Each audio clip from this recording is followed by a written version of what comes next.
اهم مطالب النهارده محاكمه الرئيس المخلوع واقاله العسوي. ايوه، بس مش عايزك تنسي برضه مطلب مهم، لانه الحقيقه بيتم تجاهله كثيرا، هو الفقراء اولا، لانه كان في شعارات مرفوعه على الثوره اولا والفقراء اولا، لانه ده مطلب هام. نعم.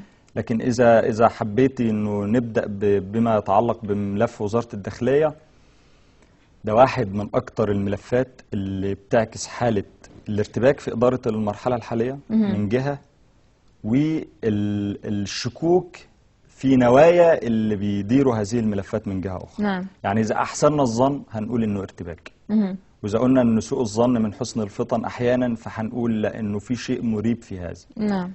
مش معقول. أولا حالة الانفلات الأمني ليست بهذا الشكل الذي يروج إليه عن عمد. نعم. صحيح في انفلات أمني، لكن ليس إلى هذا الحد.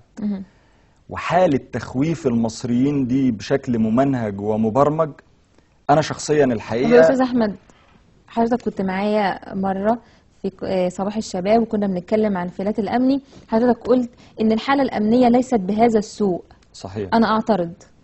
من حقك. مكالمات كتيرة جدا بتجيلنا في صباح الشباب، كل الناس بتعاني من البلطجية ومن ازدراء حالة سوء الأمن. تمام. يبقى ازاي بقى الحالة الأمنية أنا موافق مستقرة؟ لا، أنا عايز أوصل معاكي لفكرة إيه؟ إنه مفيش فعل شعبي يخلي الشرطة غير قادرة على ضبط الأمن في الشارع. كويس؟ إن احنا نخوف الناس، وإنه بالمقابل يتم إطلاق يد البلطجية بهذا الشكل. نعم. والطرف اللي واجبه إنه يحفظ الأمن يبقى غايب إلى هذا الحد. أنا هحكي لك بس واقعة وحيدة. نعم.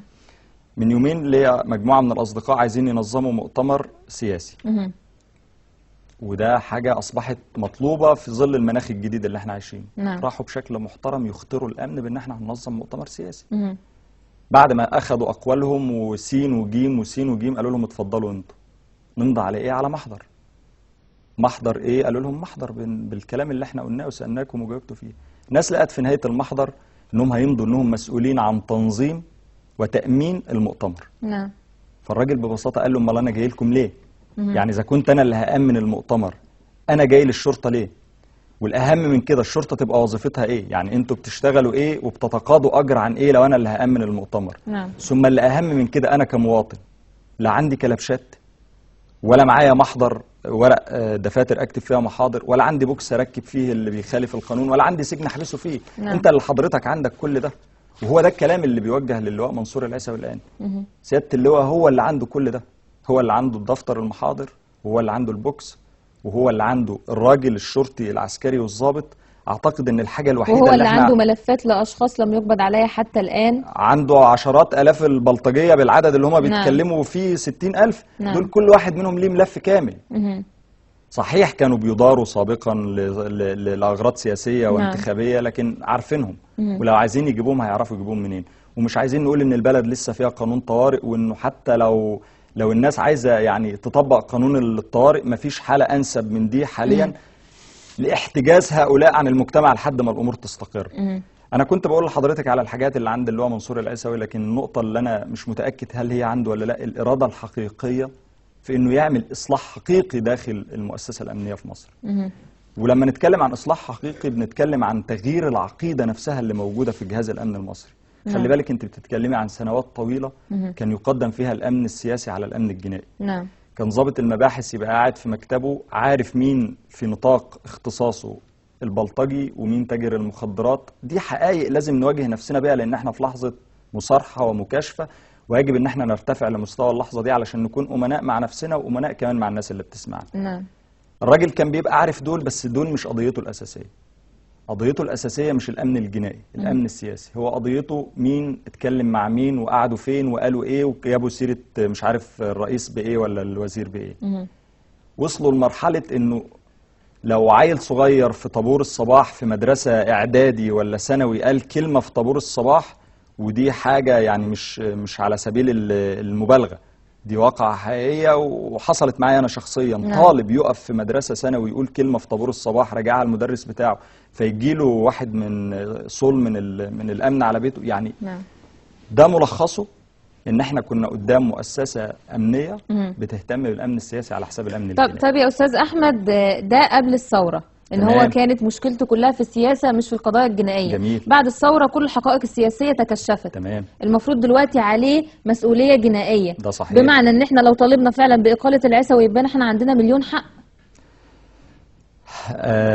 خليني اقول لك، انت اكيد هيكون معاكي حق، وخلينا نتفق انه هيبقى من حق الشعب انه يطلب اي حاجه. نعم. ويبقى من واجب اللي احنا بنطلب منه انه يطلع ويصارحنا هل مطالبنا دي في محلها ولا لا. يعني اللي هو العيسوي ممكن يطلع ما هو متفق عليه انه اداؤه ليس بالشكل المرضي وليس عند الحد الادنى من المطالب المنصفه للمصريين. إذا هو شايف إنه في أسباب إحنا ما نعرفهاش تخلي أداؤه لم يرتقي إلى المستوى المطلوب في إصلاح المؤسسة الأمنية، يطلع يواجه الناس بيها.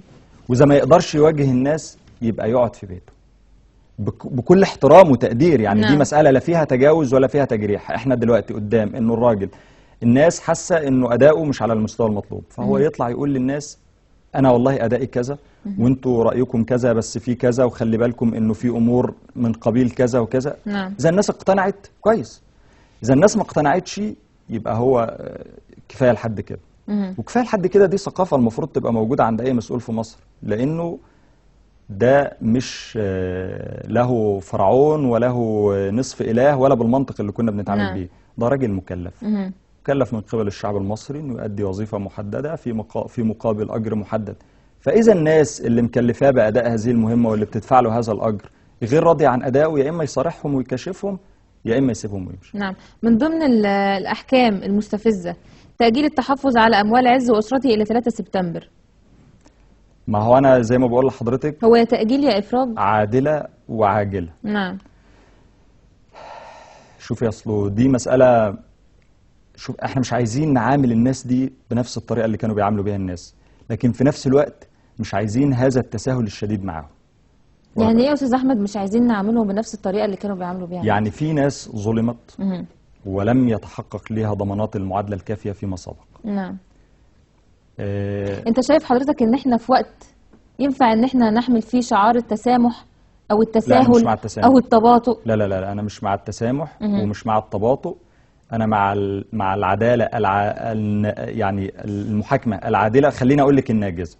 نعم. وعايز ده يبقى شعار يعني يطبق على رموز النظام السابق في اي وقت، لان العدالة البطيئة ظلم. هرجع لحضرتك تاني ولا